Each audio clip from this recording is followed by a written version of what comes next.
This is Washington, D.C., where at the White House, the Department of Justice just holding a press conference on the arrest of a suspect, a Benghazi suspect. Top left is the sentencing hearing continuing out of North Carolina's capital in Raleigh from the 2022 mass shooting where Austin Thompson pleaded guilty to 5 counts of murder. And then, of course, we're counting down here to Super Bowl 60, a live picture now of Levi Stadium, where you can watch the Super Bowl Sunday night here on WCNC Charlotte. But we'll take you now back to the DOJ live on Live Impact News.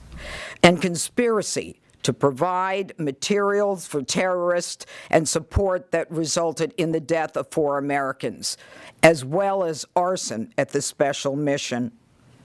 I don't have to go through all of the facts, but every one of us remembers this case. I reported on it when I worked at Fox.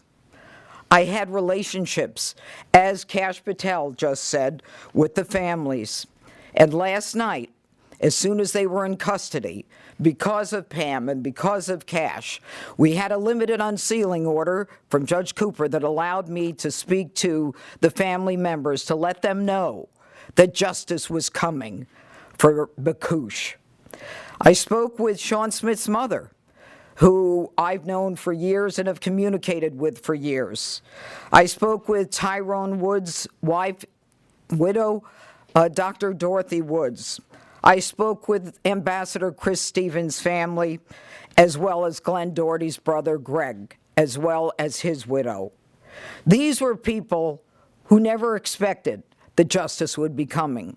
They never knew about the determination in this room and behind me and the incredible work of the FBI along this case for years and years, because this was something that mattered. The Benghazi saga was a painful one for Americans. It has stayed with all of us. And let me be very clear, there are more of them out there. Time will not stop us from going after these predators, no matter how long it takes, in order to fulfill our obligation to those families who suffered horrific pain at the hands of these violent terrorists. And now, I again want to tell everyone that American justice is here, that President Trump will make sure that the cavalry comes for Americans no matter where they are in this world. Thank you. We'll take a few questions. I have an on-topic and an off-topic. Sure. Tell us a little bit about how he was captured, where he was captured. Was he in jail for a while before? Was he at home? What can you tell us about how this all went down? We're not going to give out a lot of the details, but I'm going to let Kash take what we can say. The general's right. We have to protect the integrity of the investigation and the ongoing prosecution. That's of the utmost importance. It always is, to make sure even this individual receives the constitutional protections only afforded in the United States of America. But an FTOC, a foreign transfer of custody, is executed by the FBI each and every time with special tactical assets, FBI agents, and of course medical personnel.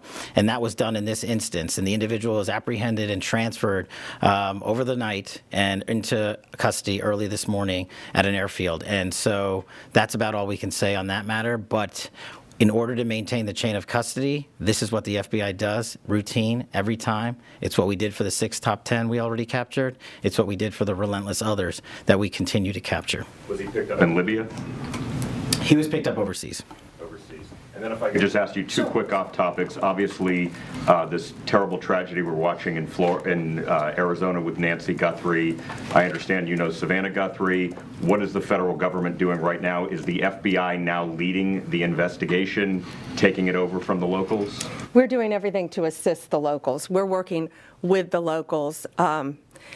Breaks my heart for Savannah and for her family. I know she's asked for all of our prayers, so please pray for her beautiful mom, pray for her family that she's returned home. That's all we can say about that at this time. But yeah, I've known Savannah for over 30 years, and it's breaking my heart. If I may, there seems to be a little confusion with DNI Gabbard was down in Atlanta last week for the Fulton County search. Originally, this office said that she was not part of the investigation. she put in a letter to Congress that President Trump directed her to do so. And then now President Trump yesterday said that it was at your insistence that she went down there. So what is the case here? Yeah, thanks for asking that. That's interesting because DNI Gabbard and I are inseparable. We are constantly together, as are the people behind us. We constantly talk. We collaborate as a cabinet. We're all extremely close, know what each other, what we're doing at all times pretty much to keep not only our country safe but our world safe. And she was down there with Deputy Director Andrew Bailey of the FBI.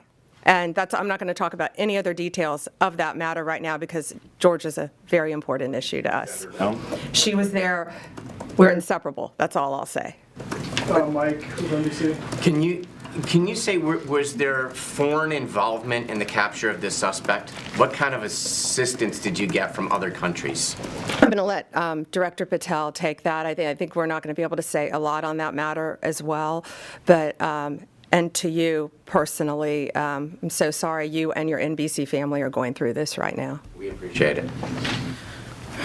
As the general said, in order to execute an apprehension, a capture, and a foreign transfer of custody, no one agency alone can do it. We did it throughout the interagency here, and of course we're working with partners overseas. And we're not going to get into the details of those conversations and those ongoing matters because as the U.S. Attorney indicated to you, we're not done. And so what we want to do is maintain not just the integrity of this investigation, but the possibility and the promise of bringing more individuals to justice for this heinous act of terror. Do we have time for a couple more? Yeah, we can do one. We have something else going on at 10 o'clock down there. Cameron, Daily Wire. Yeah, so on Benghazi, what did the communication look like between the Trump administration and the victims' families throughout this process, if any? I know someone as far as Sue Clinton during, in the early days of this, but what's the communication look like with them? I think what I can say now is that do you want to take that, Director? We've had to keep everything very quiet for obvious reasons up until this point. And then U.S. Attorney Pirro, as she said, contacted all the families, and I think they were absolutely thrilled. I think they had probably lost faith that something would happen. But again, we never forget. Donald Trump never forgets. We got it. Yeah, and we have a 10 o'clock in our office that's a very positive if anyone would like to join us on that. So thank you. Go ahead. That the DNI, the Tulsi Gabbard's presence in Atlanta during a law enforcement search, are you concerned at all that that could taint whatever the FBI is doing and whatever findings come from that investigation? Absolutely not. And Andrew Bailey was taking the lead down there. He's Director Patel's deputy director of the FBI. Thank you all. Thanks.